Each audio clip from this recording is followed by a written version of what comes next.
우리가 살아가는 세상에는 참 많은 유혹들이 도사리고 있습니다. 술의 유혹, 도박의 유혹, 마약의 유혹, 성의 유혹.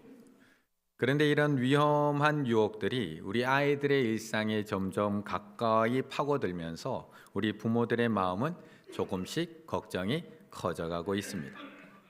그런데 사실 우리가 잘 인식하지 못하고 있어서 그렇지 우리는 날마다 작은 유혹들 속에 살아가고 있습니다. 아들은 오늘도 게임의 유혹에 빠져 있고, 딸은 오늘도 잠의 유혹에서 헤어나오지를 못하고 있습니다. 엄마는 쇼핑의 유혹에 빠져서 어제도 굳이 사지 않아도 될 로봇 청소기, 홀베리 레몬즙, 피부에 좋다고 하는 웰라주 캡슐까지 주문을 했습니다. 그렇다고 아빠는 다를까? 아빠도 새해 들면서 그렇게 다짐을 했습니다. 하지만 야식의 유혹에 못 이겨서 어젯밤에도 치킨, 족발, 막국수 실컷 다 드시고 주무셨습니다. 이처럼 유혹은 특별한 사람들에게 특별한 때에만 일어나는 것이 아닙니다. 유혹은 늘 우리 주변에 있고 우리는 늘 그 유혹 속에서 살아가고 있습니다. 우리가 매일 그렇게 그 앞을 지나가고 있는 스타벅스, 아니 매일 들리시고 계시는 스타벅스의 로고가 어떻게 생겼는지 다 알고 계실 것 같습니다. 그냥 봐서는 그냥 왕관을 쓰고 있는 한 여인처럼 보입니다. 그런데 이 로고의 여인의 이름은 세이렌이라는 이름을 가지고 있습니다. 그리스 신화에 나오는 요정 또는 괴물로 지칭이 됩니다. 아름다운 얼굴을 가진 여성인데 그 아름다운 얼굴에 독수리의 몸을 가진 존재입니다. 트로이 전쟁의 영웅 오디세우스가 모험을 다 마치고 고향으로 돌아오는 길, 그는 백길들 중에서 이 세이렌이 사는 곳을 지나치게 됩니다. 그런데 이미 이 세이렌이 사는 곳을 지나치던 많은 배들이 이 세이렌이 부르는 노래에 매혹이 되어서 많은 선원들이 물에 뛰어들기도 하고 또 많은 배들이 난파당했기 때문에 이 오디세우스는 자신들의 부하의 귀를 밀랍으로 막아버립니다. 그리고 자신은 돛대에다가 묶으라고 명령을 내립니다. 그 그림이 바로 이 그림입니다. 돛대에다가 자신을 묶으라고 이야기를 하고 선원들, 자기 부하들의 귀에는 밀랍으로 다 봉해버립니다. 결국 이렇게 자신을 돛대에다 묶고 부하들의 귀를 밀랍으로 막고서야 겨우 세이렌의 유혹을 이겨낼 수 있었고 안전하게 고향으로 돌아갈 수 있었다라는 이야기입니다. 그런데 바로 이 유혹의 요정 세이렌이 우리가 오늘도 그냥 지나칠 수 없는 스타벅스의 로고입니다.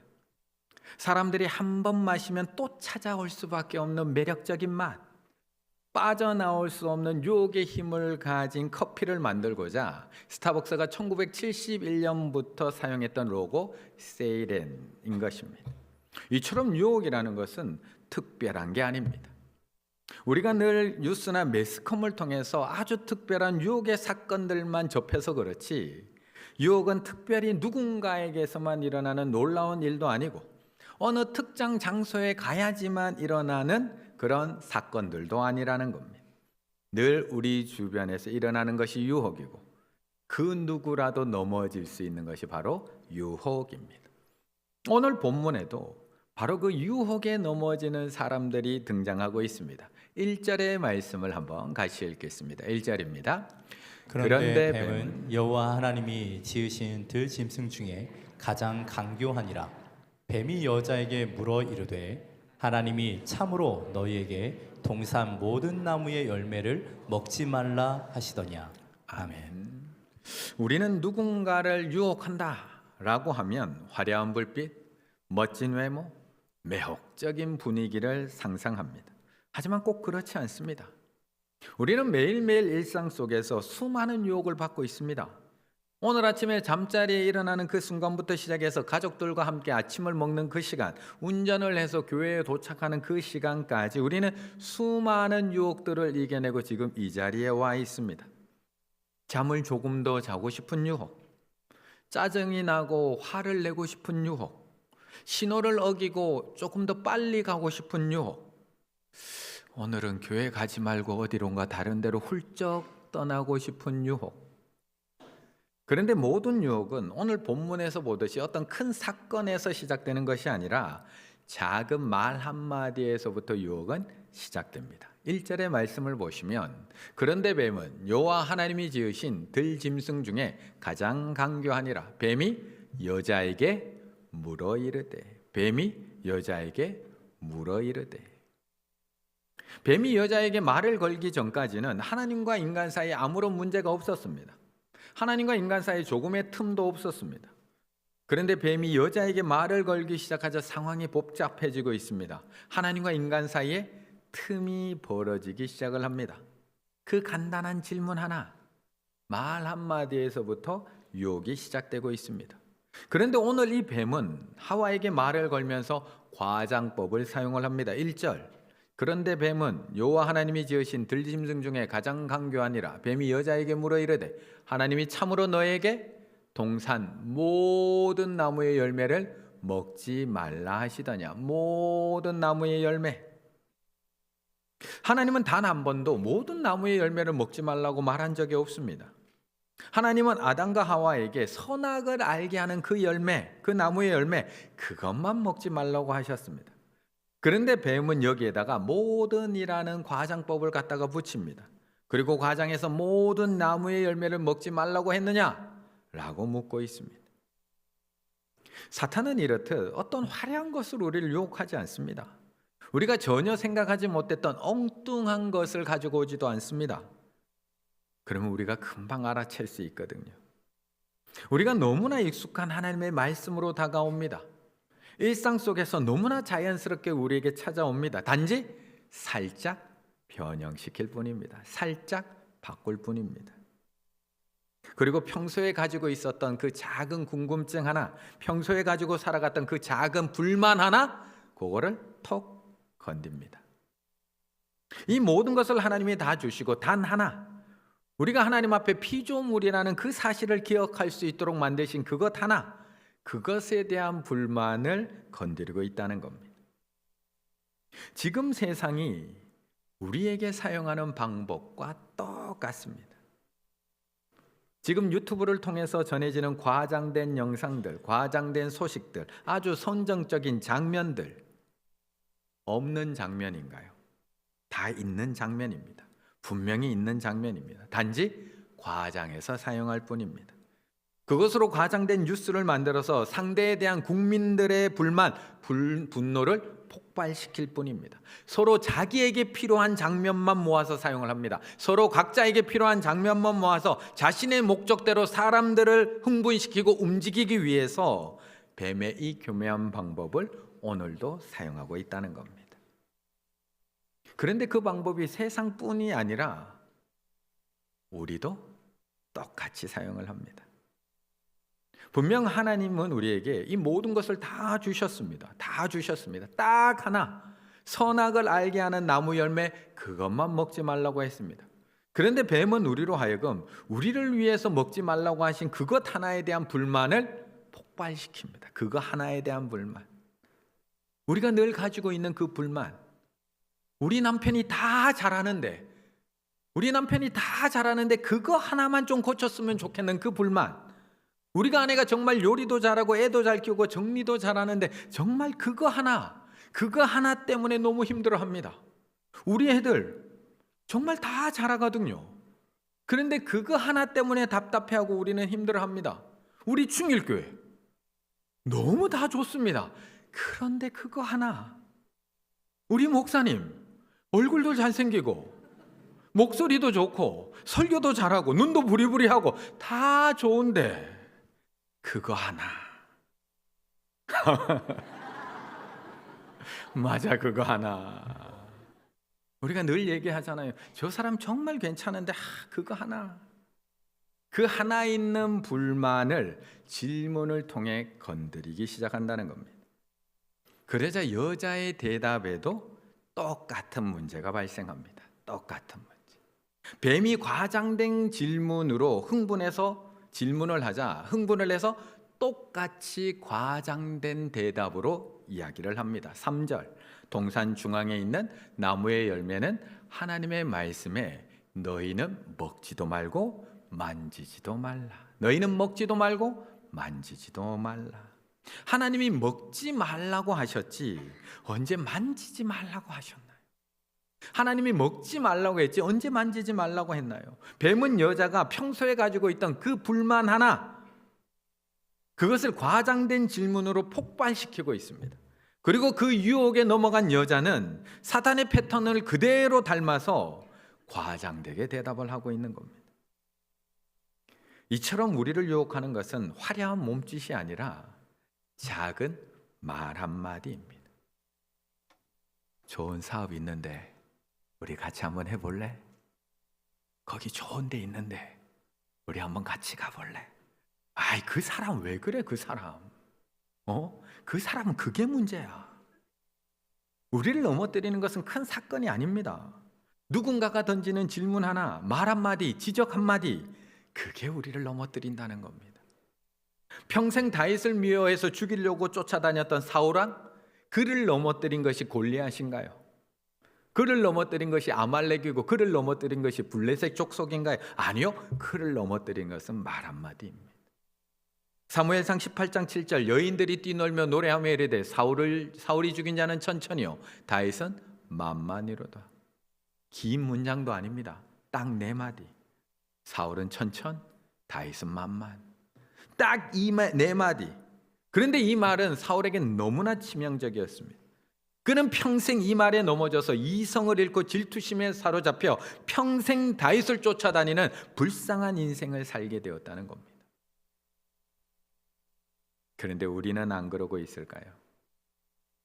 오늘도 이 말씀을 읽고 듣고 있는 우리는 작은 말의 유혹에 넘어지지 않고 있을까? 3절의 말씀을 같이 읽어보겠습니다. 3절입니다. 동산 중앙에 있는 나무의 열매는 하나님의 말씀에 너희는 먹지도 말고 만지지도 말라. 너희가 죽을까 하노라 하셨느니라. 아멘. 성경을 보면 하나님의 말씀은 항상 명확합니다. 하나님은 단 한 번도 우리에게 이렇게 해도 되고 저렇게 해도 되고 너희 편한 대로 해, 불분명하게 말씀하신 적이 없습니다. 하나님은 늘 우리에게 분명하게 내가 거룩하니 너희도 거룩하라고 말씀하십니다. 나 외에 다른 신을 두지 말라. 우상을 만들지 말라. 안식을 거룩하게 지키라.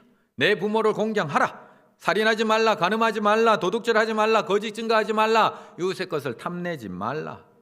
분명하게 말씀합니다. 그리고 하나님께서는 이 모든 말씀을 지키면 분명하게 반드시 너에게 복을 내리겠다고 그 복까지도 명확하게 말씀합니다. 히브리서 6장 14절 이르시되 내가 반드시 너에게 복을 주고 복주며 반드시 너에게 복을 주고 복주며 너를 번성하게 하고 번성하게 하리라. 분명 하나님은 순종하고 있는 아브라함에게 반드시 복을 주시겠다고 약속하십니다. 그런데 우리에게는 늘 반대쪽 목소리도 들려온다는 겁니다. 야, 그거 하나 안 지킨다고 죽겠어? 그럼 하나님도 아니지. 야, 그거 한 번 안 지킨다고 죽인다고? 하나님은 결코 그런 사랑의 하나님 아니야. 야, 그거 하나 눈 딱 감고 속이고 훔치고 미워하고 어긴다고 하나님이 죽인다고? 하나님 결코 그런 하나님이 아니야. 결코. 오늘 본문은 딱 이 2개가 대립하고 있는 것을 우리에게 보여주고 있는 겁니다. 분명 하나님께서는 우리에게 명확하게 명령하십니다. 조금의 애매함도 없습니다. 창세기 2장 17절 선악을 알게 하는 나무의 열매를 먹지 말라. 내가 먹는 날에는 반드시 죽으리라. 반드시 죽으리라. 분명하게 말씀합니다. 그런데 사단은 정반대로 분명하게 또 이야기를 합니다. 4절 뱀이 여자에게 이르되 너는 결코 죽지 아니하리라. 하나님은 반드시 죽는다고 하는데 사단은 결코 죽지 않는답니다. 오늘도 마찬가지입니다. 오늘도 똑같습니다. 하나님의 약속의 말씀은 반드시 이루어진다라고 우리에게 계속해서 말씀하시며 우리에게 그 말씀에 순종하라고 말씀하고 있습니다.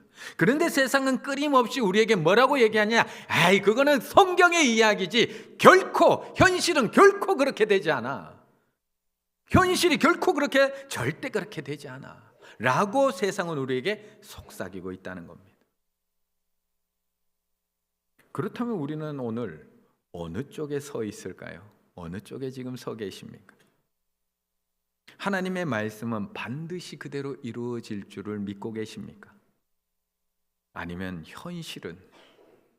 현실은 결코 그렇지 않아 라고 생각하며 살아가고 있습니까? 그래서 하와가 3절 동산 중앙에 있는 나무의 열매는 하나님의 말씀에 너희는 먹지도 말고 만지도 말라 너희가 죽을까 하노라 하셨느니라. 우리는 오늘도 이 둘 사이에 서 있습니다. 반드시 죽는다는 하나님의 말씀과 그 정도 일러는 결코 죽지 않는다고 하는 사단의 속삭임 그 사이에 서 있습니다. 하와는 지금 하나님의 말씀을 못 믿는 거 아닙니다. 분명히 믿습니다. 그래서 이거 먹으면 죽을 수도 있지 않을까 걱정하고 있는 겁니다. 하지만 반대로 뱀의 말도 안 믿는 게 아닙니다. 믿습니다. 그래서 혹시 안 죽지? 안 죽을 수도 있는 것 아닐까? 죽을까 하노라 하나님의 말씀을 의심하고 있다는 겁니다. 딱 우리의 모습 아닌가요? 딱 우리의 모습. 하나님의 말씀과 세상의 속삭임 그 가운데 딱 서서 이러지도 못하고 저러지도 못하는 우리의 모습 아닌가요? 지난 주간에 한 남편 집사님과 함께 점심 식사를 하는 시간이 있었습니다. 아내하고 같이 식사를 하면 좋은데 아내분은 지금 치료 중에 계셔서 우리 남편 집사님과만 제가 식사를 하게 되었습니다. 기도하면서 믿음의 병원을 선택했고 기도하면서 또 그 병원에 가서 정말 좋은 선생님을 만나게 되었습니다. 그리고 지금 치료도 잘 진행되고 있습니다. 그런데 이 항암이라는 것이 금방 끝나면 좋은데 시간이 꽤 오래 걸리다 보니 마음도 조금씩 약해지게 됩니다. 처음에 병원에 들어갈 때는 분명히 두려움이 없었습니다. 하나님이 나와 함께 계시고 하나님께서 반드시 분명히 치료해 주실 것을 믿기 때문에 말씀을 붙들고 담대히 나아갔습니다. 두려워하지 말라.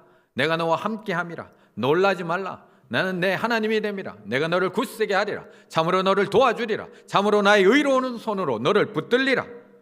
하나님이 반드시 고치신다는 믿음으로 나아갑니다. 병원도 기독교 병원이라 병원 곳곳에 말씀도 쓰여져 있습니다. 그런데 치료한 시간이 점점 길어지고 병실에 있는 시간도 길어지다 보니 사람들의 말이 들려오기 시작을 합니다. 사람들의 말, 사람들의 다양한 말들, 유튜브에서 들려오는 수많은 정보들, 이렇게 해봐, 저렇게 해봐, 이게 더 나아, 아니 저게 더 나아, 아니 여기가 더 좋아, 아니 저기로 가야 돼. 그러면 우리는 또 흔들릴 수밖에 없습니다. 우리는 또 반드시와 결단코 사이에서 또 흔들리게 됩니다. 분명히 반드시 이루겠다고 하시는 하나님의 약속을 믿고 있지만, 분명히 믿고 있지만 계속 들려오는 세상의 말들, 사람의 말들에 또 불안해지고 또 흔들리는 것이 우리들이라는 겁니다. 이 집사님만 흔들릴까요? 이 집사님과 말씀과 말 사이에서 흔들릴 수밖에 없는 걸까요? 우리도 매일 흔들리며 지금 살아가고 있는 것 아닐까요? 하나님의 말씀만 믿고 믿음 안에서 애들 열심히 키우고 있는데 요즘 애들 그렇게 키우는 거 아니야 라는 다른 엄마의 말 한마디, 상연히 엄마 애들 그렇게 키우면 안 돼 라는 그 한마디 때문에 내가 애 잘못 키우고 있는 거 아니야? 이렇게 키우고 있는 거 맞나? 또 흔들리는 게 우리들입니다. 분명 하나님의 말씀대로 순종하면 반드시 너에게 복을 주시겠다고 말씀하셨지만 현실은 그렇지 않다는 이 세상의 속삭임에 우리는 오늘도 흔들립니다. 하나님의 말씀대로 용서할까요? 말까요? 하나님의 말씀대로 참을까요?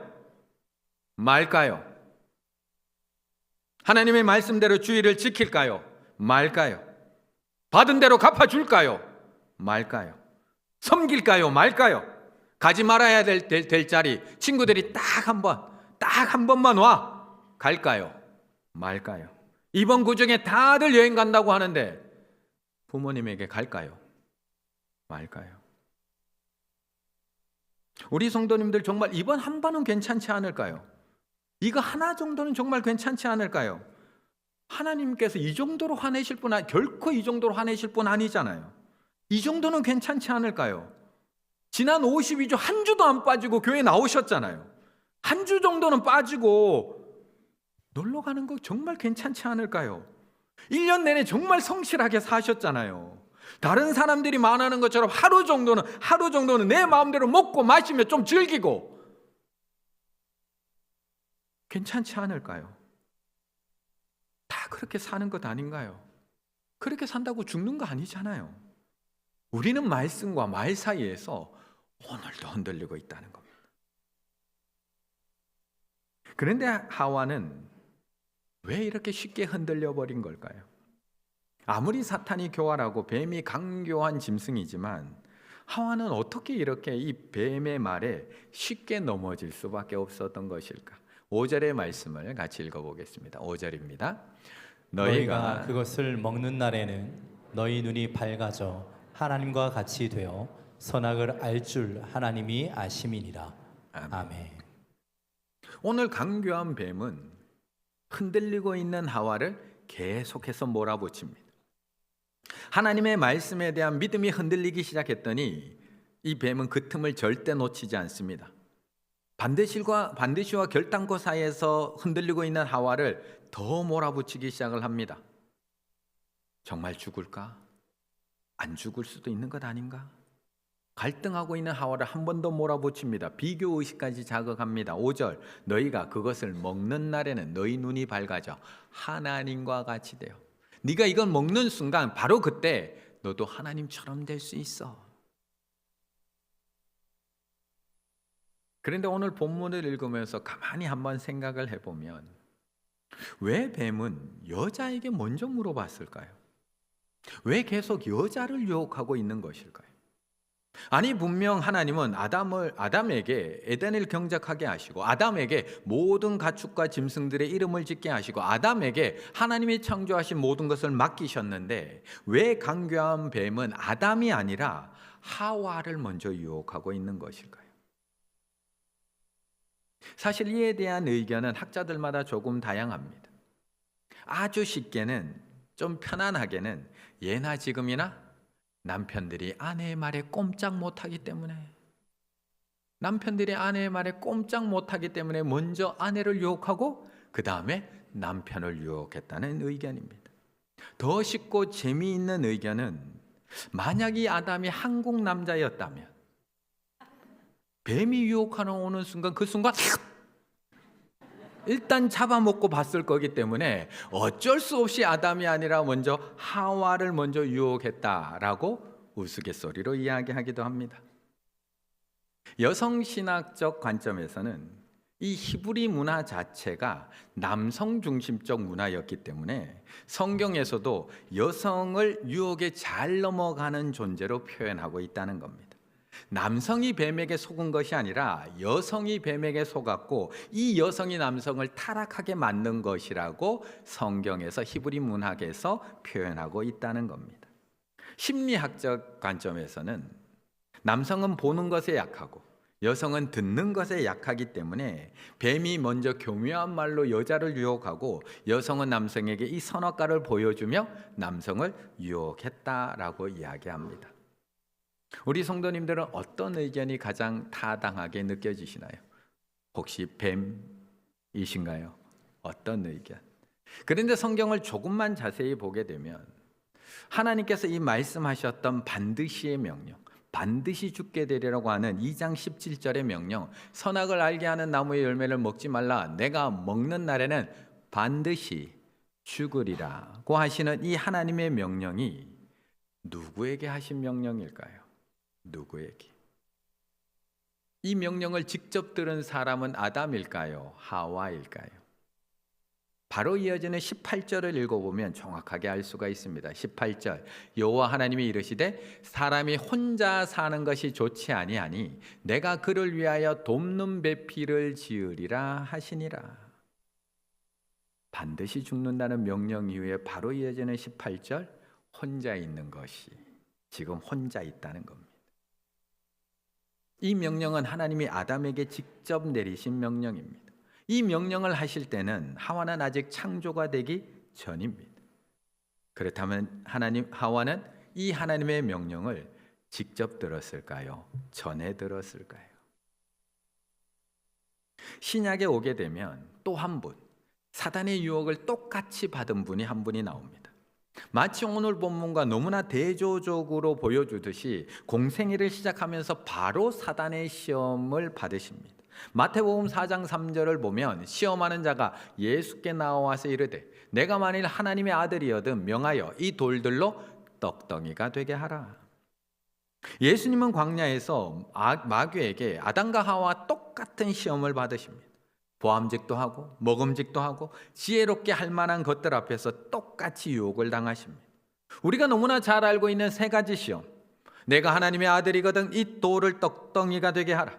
성전 꼭대기에 데리고 올라가서 여기서 뛰어내리라. 그리고 마지막에는 나에게 전하면 이 천하 만국을 너에게 주겠노라. 하나님의 말씀을 전해 들었던 하와는 하나님의 말씀에 대한 확신, 전해 들었던 말씀이기 때문에 하나님의 말씀에 대한 온전한 믿음이 없었습니다. 분명히 듣긴 들었는데 전해 들었기 때문에 죽을까 하노라. 반드시 죽는다고 하셨음에도 안 죽을 수 있는 것 같기도 한데 설마 죽을까? 설마 하나님이 죽이실까? 그러니 중간에서 흔들릴 수밖에 없었던 겁니다.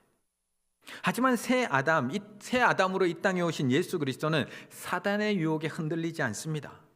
사단의 교묘한 말에 조금도 요동하지 않습니다. 도리어 하나님의 말씀으로 사단의 속상임을 완전히 물리치고 계십니다. 누군가로부터 전해 들은 말씀이 아니라 하나님이 나에게 주신 말씀으로 자신을 유혹해 오는 모든 말들을 완전히 무너뜨리고 있습니다. 첫 번째 유혹, 신명기 8장 3절의 말씀으로 물리치십니다. 사람이 떡으로만 사는 것이 아니요 여호와 입에서 나오는 모든 말씀으로 사는 줄을 내가 알게 하려 하십니다. 두 번째요, 신명기 6장 16절의 말씀으로 무너뜨리십니다. 너희가 마사에서 시험한 것 같이 너희 하나님 여호와를 시험하지 말라. 세 번째요, 신명기 6장 13절 내 하나님 여호와를 경외하며 그를 섬기며 그의 이름으로 맹세할 것이니라. 이렇게 물리치셨다는 겁니다. 말씀으로 승리하라라는 책을 쓴 존 파이퍼 목사님은 이렇게 이야기합니다. 죄여, 네가 나에게 줄 수 있는 최고의 약속을 잊고 나한테 한번 나와라. 덤벼봐라. 우리는 너의 그런 약속에 맞서 하나님의 약속, 말씀을 잊고 너에게 나아가리라. 믿음을 삼키려는 마귀의 계획에 실패하는 모든 곳에 마귀는 정복됩니다. 마귀가 이처럼 패배하는 것은 그리스도의 십자가 그리고 하나님의 말씀 때문입니다. 하나님의 말씀은 마귀를 이기는 능력입니다. 하와뿐만 아니라 예수님까지도 시험하고 유혹한 이 강교한 사단이 우리들은 과연 가만히 내버려 둘까요? 우리가 올 한 해 믿음으로 잘 살아가도록 이 강교한 사단이 박수 쳐주면서 믿음으로 잘 걸어가 응원해 줄까요? 끊임없이 유혹할 겁니다. 올 한 해도 끊임없이 유혹할 겁니다. 교묘한 말로 유혹하고 좌절시키고 낙심시키고 우리 일을 이리저리로 흔들어댈 겁니다. 현실은 결코 그렇지 않아. 현실은 절대 그렇게 말씀대로 되지 않아. 수많은 정보들, 가짜 뉴스들, 험단들, 불평들, 원망들, 우리의 귀에 들려오는 뒷담화들로 우리로 하여금 하나님을 떠나게 만들 것이고 하나님과의 거리를 점점 멀어지게 만들어 버릴 겁니다. 무엇으로 이기시겠습니까? 무엇으로 이기시겠습니까? 무엇으로 그 유혹에 휘둘리지 않고 무엇으로 승리하시겠습니까? 올 한 해도 가정에서 수많은 말들이 오고 갈 겁니다. 따뜻한 말만 주어질까요? 남편이 나에게 그렇게 따뜻한 말로 항상 위로해 주던가요? 자식들이 나에게 원망하고 불평하지 않던가요? 올 한 해 교회에서는 아무 말 없을까요? 주방에서 봉사하는 그 자리에서는 아무 말 없을까요? 주차하는 저 봉사의 자리에서는 아무 말 없을까요? 내가 섬기는 부서에서는 다 박수 쳐주고 칭찬만 던져줄까요? 세상 사람들과 함께 살아가야 되는 회사에서는요, 우리에게 믿음 생활 잘하라고 응원해 줄까요? 비웃지 않을까요? 이런 세상을 살아가야 되는 우리들, 무엇으로 승리하며 어떻게 한 걸음 한 걸음 믿음의 전진을 계속해 나가시겠습니까? 저에게 전해 들은 말씀으로 충분하시겠습니까? 저에게 전해 들은 말씀으로 충분하시겠습니까? 일주일에 한 번, 달랑 30분 저에게 전해 들은 말씀으로 이 휘둘리는 세상에서 믿음 지켜 나가실 수 있겠습니까? 공동체에게 주시는 말씀 중요합니다. 꼭 들으셔야 됩니다. 하지만 매일매일 하나님의 말씀을 직접 읽고 묵상하십시오. 하나님께서 직접 말씀하시도록 나의 시간을 내어드리고 나의 장소를 내어드리고 나의 마음을 내어드리십시오. 혼자가 어려우면 구역과 큐티방을 활용해서 하나님의 말씀을 직접 읽고 묵상하십시오. 내가 그 말씀 안에 있을 때에만 우리는 올 한 해에도 수많은 유혹과 시험에 휘둘리지 않고 예수님처럼 능히 말씀으로 승리하게 될 줄로 믿습니다. 하와처럼 전해 들은 말씀으로 살다가 매일매일 사람들의 말에 휘둘리지 마시고 하루하루 예수님처럼 나에게 주신 말씀으로 세상 그 어떤 말에도 결코 휘둘리지 않는 그런 믿음으로 승리하는 우리 충일의 가족들 다 되시기를 간절히 바라겠습니다.